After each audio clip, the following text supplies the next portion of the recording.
Welcome back everybody, Mudford here. Working on a drive shaft today, kind of cobbling it together. Drive shafts are pretty expensive to go and buy or have them custom made, so what I did is I went to a junkyard and got one. This is kind of a custom application whenever you're doing transmission swaps and transfer case swaps and all that stuff in vehicles. It's hard to find the right length drive shaft sometimes, and to go and have one custom built is going to cost you hundreds of dollars. I picked this one up from a junkyard. I couldn't quite find the right length. Everything else about it is fine, and this is a constant velocity one, so these are really expensive, but I got all my measurements and got it all set. So what I did to get the right length for it, I cut it and took a piece out, and I got a straight cut all around it and cut a piece out to shorten it, and I chamfered the edge to get a good weld there, and I'm going to fill that whole crack in with weld. And what I did to make sure it's straight is I've got two pieces of angle iron clamped onto it on each side there, clamped really tight, and I made sure it's in phase because that's kind of important. So when it's setting up, both of those where the U-joint's set, both of the ends of the yoke are setting flat, so that should be good enough for what it's for.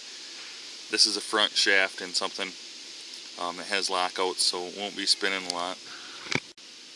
So what I'm going to do is I'm going to weld a little bit here, probably in the middle, and then I'm going to flip it over and weld the other side. I'm going to kind of stitch weld it because I don't want to get it too hot to warp it real bad, to make it so it's not fitting together square.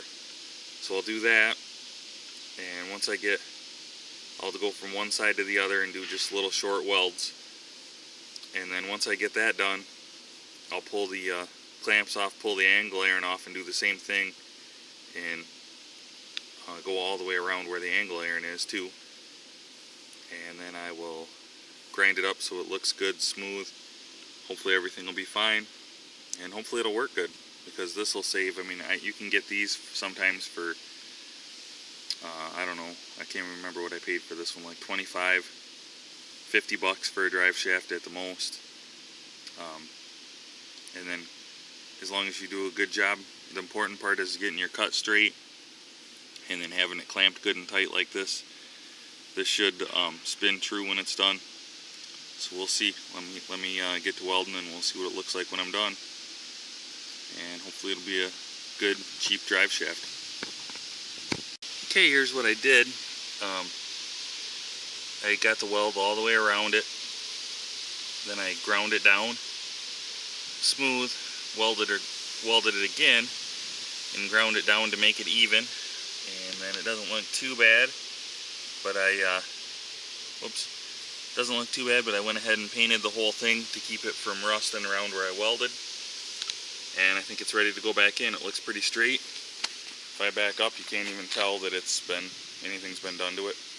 So that should last us for years now, hopefully.